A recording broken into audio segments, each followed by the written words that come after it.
चलिए students, question करा रहा हूँ मैं आपको एनसीईआरटी के जो बचे हुए हैं लास्ट वीडियो है एनसीईआरटी एक्सरसाइज पे। इसके बाद हम लोग नेक्स्ट चैप्टर स्टार्ट करेंगे। तो सॉल्यूशन चैप्टर की एक्सरसाइज क्वेश्चन नंबर 39 करा रहे हैं। क्वेश्चन पढ़ते हैं। सबसे पहले क्या कह रहा है क्वेश्चन।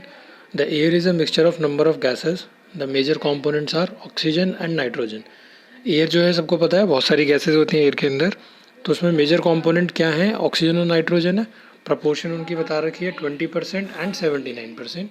20% ऑक्सीजन है और 79% नाइट्रोजन है। टेम्परेचर दिया कितना, 298 kelvin. The water is in equilibrium with air at a pressure of 10 atm। Water जो है इनके साथ इक्विलिब्रियम में है और वो प्रेशर कितना है पूरे सिस्टम का, 10 atm। At 298 kelvin if the Henry law constant for oxygen and nitrogen at 298 Kelvin are this and this respectively, calculate the composition of these gases in water। Water में इनकी कॉम्पोजिशन निकालनी है। Composition निकालनी है तो सबको पता ही है कि क्या फाइंड आउट करना चाहते हैं हम लोग। एक क्वेश्चन ऊपर करा के आया था वैसे ही, कॉम्पोजिशन मतलब मोल फ्रैक्शन निकालना चाह रहे हो। तो मोल फ्रैक्शन निकालना है हमें जो चीज़ें गिवन है उनका यूटिलाइज करेंगे और क्वेश्चन को शुरू करेंगे। तो सबसे पहले हमने लिखा कि टोटल प्रेशर जो है एयर का इक्विलिब्रियम के अंदर, अगर देख रहे हैं वाटर के साथ में या पूरे सिस्टम का अगर निकालना चाह रहे हो तो पूरे सिस्टम का जो टोटल प्रेशर है वो कितना दे रखा है आपको, 10 atm दे रखा है। वो हमने यहाँ पे लिस्ट कर दिया कि 10 atm। अब एयर में 20% ऑक्सीजन है, 79% नाइट्रोजन है और गैसेज हैं, साथ में मॉइस्चर है, वाटर साथ में, सब इक्विलिब्रियम में मिला के 10 atm प्रेशर है। तो हम क्या करेंगे यहाँ पे, हम बोलेंगे कि भाई वो जो 10 atm है वो टोटल प्रेशर है। इंडिविजुअल प्रेशर होगा, पार्शियल प्रेशर होगा इन सब गैसेज का, वो मिला के जब भी तो 10 atm कर रहा होगा। तो ऑक्सीजन इस 10 atm में कितना कंट्रीब्यूट करेगी वो देख लेते हैं एक बार। ऑक्सीजन इस 10 atm में कितना कंट्रीब्यूट करेगी, तो मैं क्या करूँगा, 20% ऑक्सीजन है तो मैं इस 20% ये निकाल लूँगा कि 10 atm में 20% कितना होता है। कितना होता है वो 2 atm होता है, यानी कि जो ऑक्सीजन इस प्रेशर के अंदर कंट्रीब्यूशन है ऑक्सीजन की वजह से वो कितना है, 2 atm है। इसी तरीके से नाइट्रोजन का कुछ कंट्रीब्यूशन होगा, इसी तरीके से और गैसेस का कंट्रीब्यूशन होगा, वाटर का वेपर प्रेशर का कंस्टिट्यूशन होगा, कुछ होगा। तो मिला के टोटल कितना आ रहा है, 10 atm आ रहा है इस तरीके से। तो मैंने निकाल लिया कि ऑक्सीजन का कितना आ रहा है पार्शियल प्रेशर, 2 atm आ रहा है। अब लेकिन यहाँ नीचे देखो आप, जो हेनरी लॉ कांस्टेंट की यूनिट गिवन है वो mm में गिवन है, ये भी mm में गिवन है। तो मैं आगे क्वेश्चन प्रोसीड जब भी कर सकता हूँ जब मैं प्रेशर को किस में कर लूँ, mm ऑफ Hg में कन्वर्ट कर लूँ। तो एक atm में 760 mm ऑफ Hg होते हैं। 2 atm को कन्वर्ट करना था, 760 से मल्टीप्लाई कर दिया तो कितना आ गया, 1520 mm ऑफ Hg हो गया। इसी तरीके से सेम हमने पार्शियल प्रेशर निकाल लिया नाइट्रोजन का। नाइट्रोजन कितनी है उसमें, 79%। तो 79% निकाल लेंगे 10 atm का, कितना आएगा, 7.9 atm। यानी कि इस 10 atm में 7.9% कंट्रीब्यूशन है। 7.9% नहीं, 7.9 atm जो है वो कौन कंट्रीब्यूट कर रहा है, वो आपकी नाइट्रोजन कंट्रीब्यूट कर रही है। ठीक है, तो देखिए 7.9 ये हो गया, 2 ये हो गया, 9.9 हो गया, सिर्फ बचा 0.1, वो कोई और गैसेस वगैरह कंट्रीब्यूट कर रही हैं। तो 7.9 को इसी तरीके से कन्वर्ट कर देंगे mm में, 760 से मल्टीप्लाई करोगे तो आपके पास में आंसर कितना आ जाएगा, 6004 mm ऑफ Hg। ये आ गया दोनों का पार्शियल प्रेशर हमारे पास में, ऑक्सीजन का और नाइट्रोजन का। दोनों की KH की वैल्यू आपको क्वेश्चन में ही प्रोवाइडेड थी। KH की वैल्यू O2 के लिए गिवन थी 3.30 इंटू 10⁻7 और KH की वैल्यू N2 के लिए गिवन थी 6.51 इंटू 10⁻7। ये क्वेश्चन में गिवन थी। हेनरी लॉ सब पढ़ के आए हैं, सबको याद होगा, P = KHX होता है। तो जब आप O2 के लिए लगा रहे हो तो PO2 = KH into XO2। X क्या है यहाँ पे, जो क्वेश्चन में बोला उसने कॉम्पोजिशन निकालो, कॉम्पोजिशन मतलब मोल फ्रैक्शन निकालो। तो XO2 निकाल रहा हूँ, क्या हो जाएगा, partial pressure of O2 upon Henry law constant for oxygen. कितना आया पार्शियल प्रेशर ऑक्सीजन का, ये रहा 1520। KH कितना है क्वेश्चन में प्रोवाइडेड है, ये रहा 3.30 इंटू 10⁻7। डालोगे, सॉल्व करोगे तो आपके पास में आंसर आ जाएगा 4.61 इंटू 10⁻5। ये ऑक्सीजन की कॉम्पोजिशन हो गई या उसका मोल फ्रैक्शन हो गया, जो कि फाइंड आउट करने के लिए बोला था। इसी तरीके से Pn2 का फॉर्मूला लगा लेंगे हेनरीज लॉ से, Pn2 = KH into XN2। Mole fraction निकालना है, partial pressure upon Henry law constant, partial pressure की वैल्यू डाल देंगे, ऊपर से निकाली जो थी 6004, दिखा देते हैं एक बार आपको, ये रही 6004 वैल्यू। ये वाली वैल्यू मैंने यहाँ पे डाल दी 6004। उसके बाद में क्वेश्चन में जो डेटा प्रोवाइडेड था उसमें वैल्यू प्रोवाइडेड थी आपको KH N2 के लिए 6.51 इंटू 10⁻7। सॉल्व कर लिया, सॉल्व करके जब आप आंसर निकालोगे तो 9.22 इंटू 10⁻5 मोल फ्रैक्शन आ जाएगा N2 का, और यही उसकी कॉम्पोजिशन है।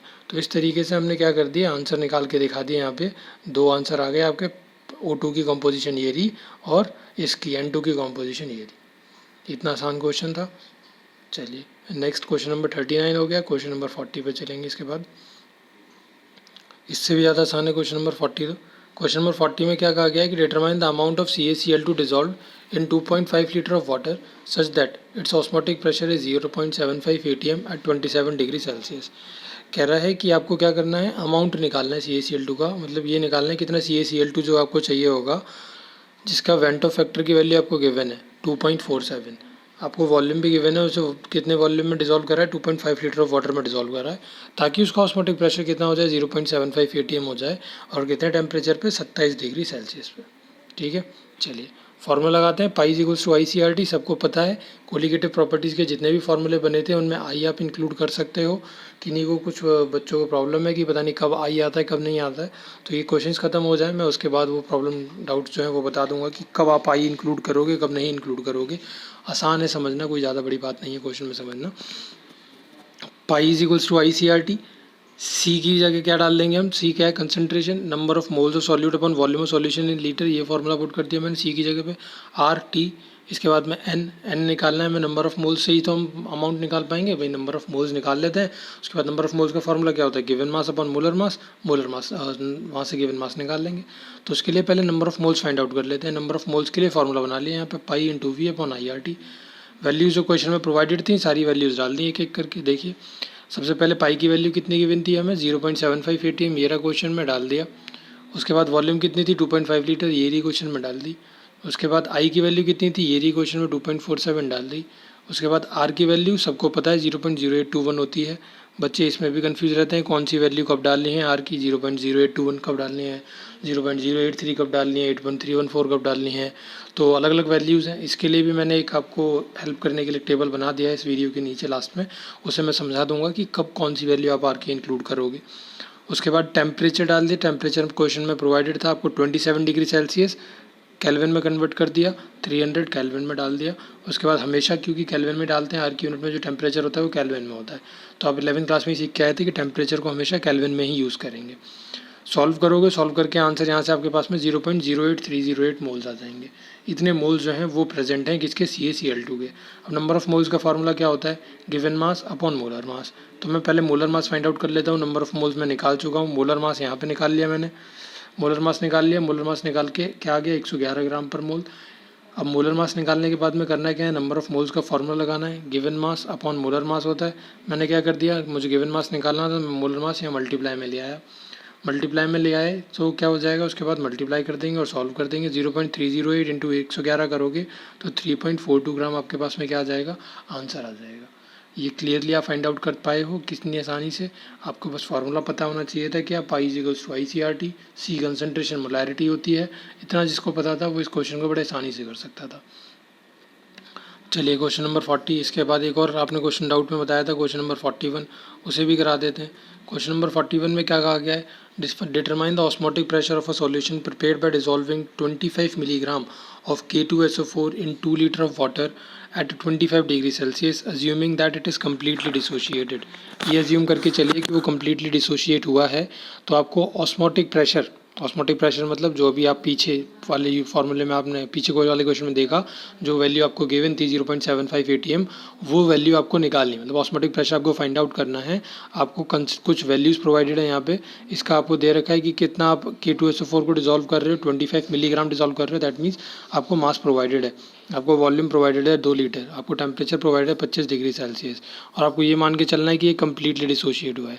ये कम्प्लीटली डिसोशिएट वाली बात कहाँ यूज़ कर सकते हो, कम्प्लीटली डिसोशिएट वाली बात यूज़ करते हैं हम आई की वैल्यू निकालने में। K2SO4 को डिजोल्व कर दिया, K2SO4 कितना डिजोल्व हो रहा है, 25 मिलीग्राम ना, मिलीग्राम में थोड़ा डाल सकते हैं, ग्राम में यूज़ करेंगे तो ग्राम में कन्वर्ट कर लिया 0.025 ग्राम। ठीक, उसके बाद वॉल्यूम सॉल्यूशन की कितनी थी, 2 लीटर थी, लीटर में ही लेते हैं हमेशा। टेम्परेचर 25 डिग्री सेल्सियस कन्वर्ट कर लिया, केल्विन में कन्वर्ट करने के बाद में क्या आएगा आपके पास में, कन्वर्ट करने के बाद में आया 298 केल्विन, 298 केल्विन आ गया 273 प्लस करके। उसके बाद में मोलर मास K2SO4 का आसानी से निकाल सकते हो, 174 ग्राम पर मोल।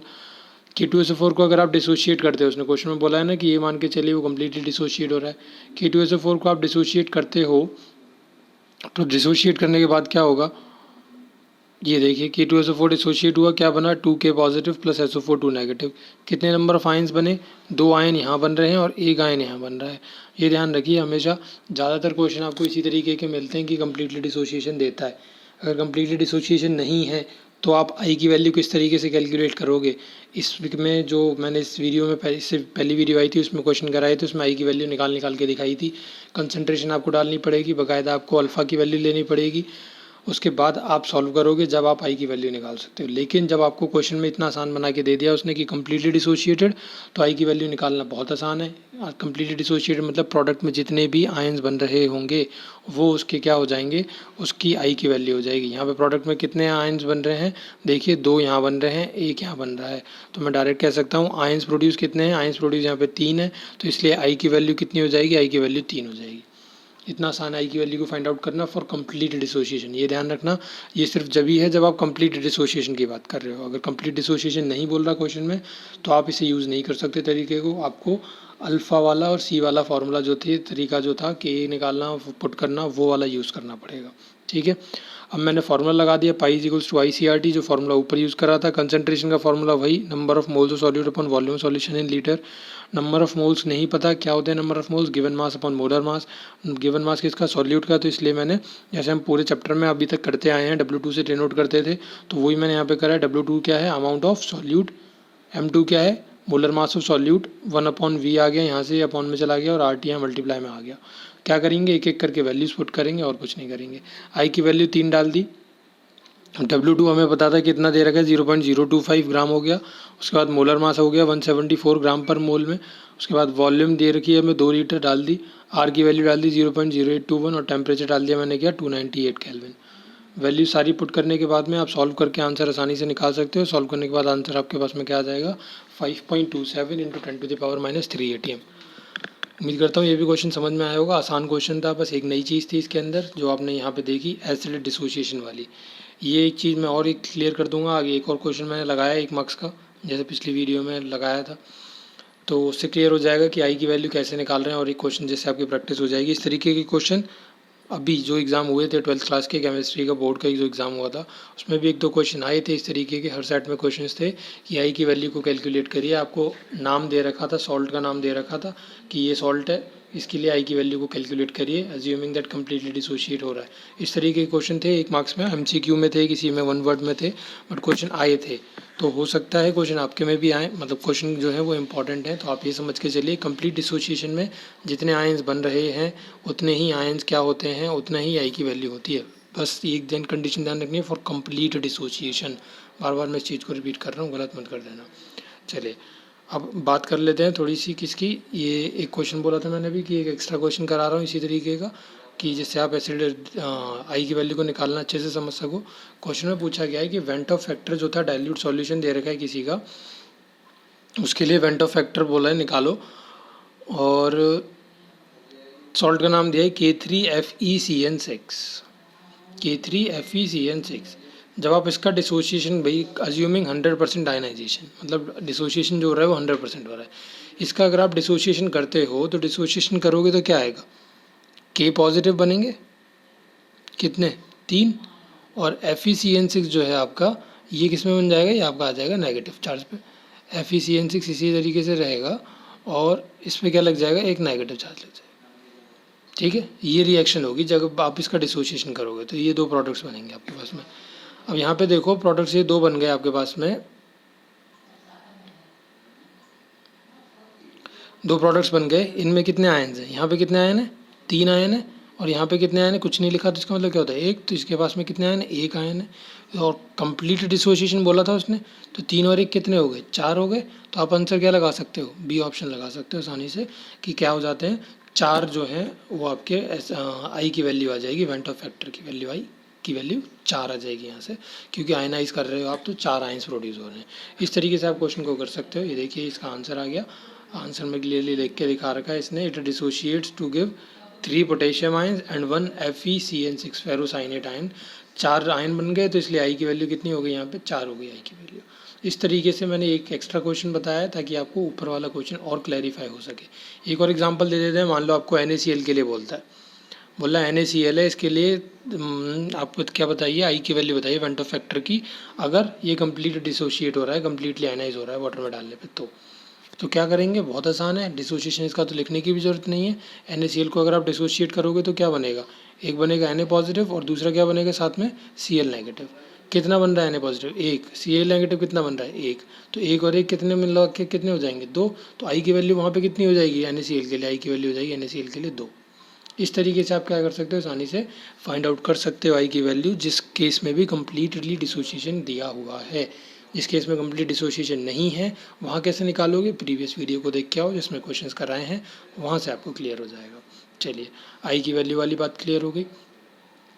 अब कहाँ एक और था आई पे बेस्ड डाउट कि आई की वैल्यू वाला फार्मूला कहाँ यूज़ करना है, कहाँ यूज़ नहीं करना है। लाइक हम किसी किसी क्वेश्चन में फार्मूला जो पाई का है वो यूज़ करते हैं, pi is equals to CRT।